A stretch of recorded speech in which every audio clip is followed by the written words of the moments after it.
Transformation. What happened in there? Oh man, I just blown away by the sound. I've never heard music like that before. That's the best sound I ever heard in a car ever in my life. As a matter of fact, it might be some of the best sound I ever heard. I never thought I would hear a sound like that out of a car. Or in a car, I should say. So it sounded incredible. We just heard the best sounding digital music I've ever heard. This is what music is and supposed to sound like and feel like. That music made me feel good. Much better than I felt in a long time listening to music. Yeah, well, I got my drug of choice. Is now potent again. It's great. Amazing. So beautiful. Man, that was a joy and a treat to just be exposed to that. It's unbelievable to hear the difference side by side. It's you really forget listening to your iPod how amazing the music can be. Really fantastic.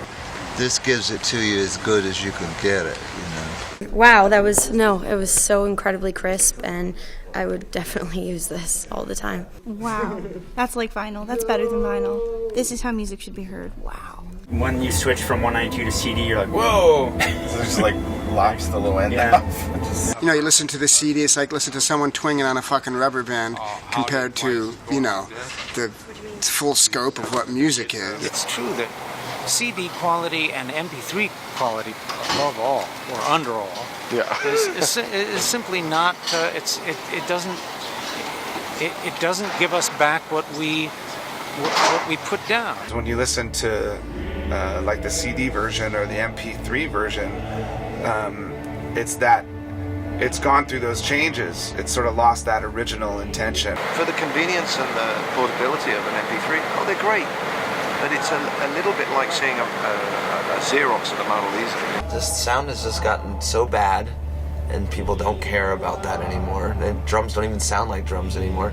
And this sounds like, basically like you have a record player in your car. I listen to vinyl a lot, and I think this is the only other time I've heard a digital experience that equals that or goes beyond that. It's starting to sound like a really amazing, warm, dynamic analog recording. Seriously, like he said, I've listened to the song 1,000 times, but never like this before. I'm definitely going to invest in one of these. I've definitely listened to the song like Heart of Gold a million times, and that literally sounded like I was hearing it for the first time fresh on a vinyl record player. It's one of the crispest sounds I've heard in a while. Definitely, it's vinyl quality. Yeah, that's cool. It sounds like a lot different than just a regular iPod. It sounds like I'm actually there. That's cool. I want one of these really bad. It really is a difference. It's like I don't know, curved and round and there's a dynamic. It doesn't seem like it hits a wall. Like the sound and the feeling and the energy of it was so richer and fuller and warmer and fatter and yummier. The highs were like butter, and you can feel everything in its place. It was definitely more of a surround sound feel. It was more like I was actually there. Oh, you really hear like everything. You're in the mixing board. Sounds like it's all around you. You're next to Bob Dylan. It's really cool. This is unbelievable because it's all there. You're right in the middle of this amazing thing, and still you hear details. Just, I don't know how that happens, but that's what it is. You could hear the reverb from the piano and the guitars and everything ringing out like a sound I'd never heard in a song before. The fact that you can like walk around with vinyl quality sound, this is awesome. Just let me know where to get it. You hear a song in a deeper way. It's more moving. It's more emotional. It seems to touch your soul more. And it just sounded more analog, less sort of deteriorated.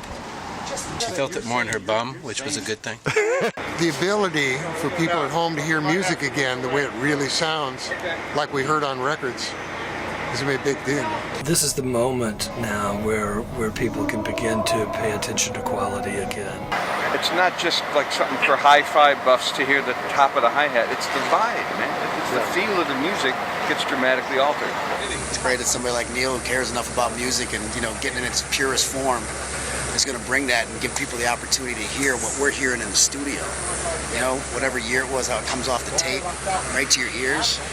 It's organic as it gets. All this technology is to get out of the way of the original experience. So if that's the deal, like if that made me feel emotional in that situation, imagine something I'd carry in my pocket where I could just like dive and like really hear the music. The best sound quality you can imagine. How it's supposed to be listened to. It's incredible. It's amazing the way music should be heard. It's very clever. Just sat in the future for 2 minutes at Bonnaroo.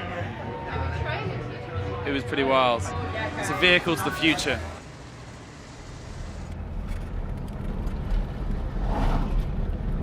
Pono is about the music, it's about the people who make the music, and the way it sounds to us when we're in the studio making it. It's about you hearing what we hear. And that hasn't happened in a long time. We wanted you to be part of this and to help us to launch this music system into the world. It's a music ecosystem. We think that as music lovers, having you along with us from the very beginning with the special players that we're offering will be a cool thing for you to be part of and for us to be part of with you.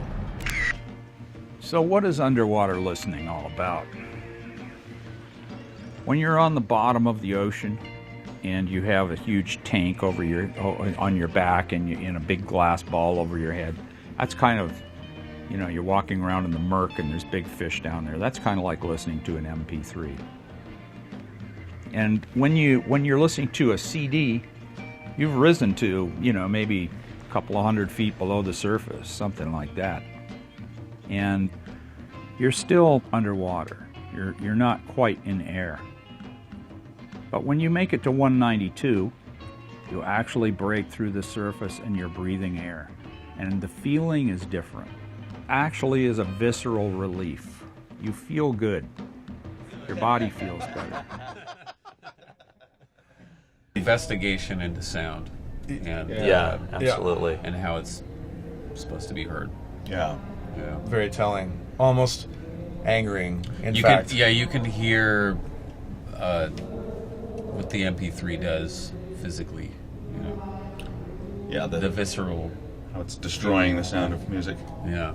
I mean, there's a way that it hits you aesthetically, but then there's also a way it hits you physically, and then you can feel the difference, you know. Yeah, there's a narrowness when and it's not flatness. Yeah. And on CDs as well, compared to what we just heard. The CDs are small. But it's like hearing a different song. I mean, you're not hearing the same song. The thing that amazes me is touching on what Joey was saying, is the width of the stereo field. Mm-hmm. That was a real surprising difference. How wide the stereo image was, and then the extension on the bottom, and the smoothness of a vocal, and things like reverb, tails, and all that kind of business. Yeah, and there's a space in songs that you don't hear with digitally compressed files. And 96 is so superior to the way most music is recorded these days, and even that was paled compared to the top. The jump is exponential. You really can tell and feel it. Yeah. So the apathy, like I'm in the studio all the time and work with people, and they're like, "Well, you know, it doesn't really matter because nobody's going to hear. They're just going to listen to it on MP3." Yeah. Right. That's out the window. Now we can like make it how we want it to sound. This is like rescuing it. Yeah, it's crucial. And it's an artist-driven movement to take it back.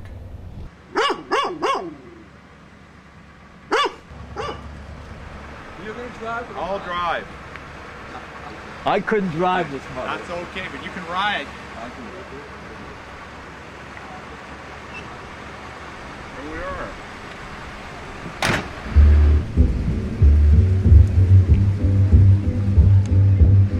We had one of the great sound experiences of our life. I mean, it was just absolutely amazing.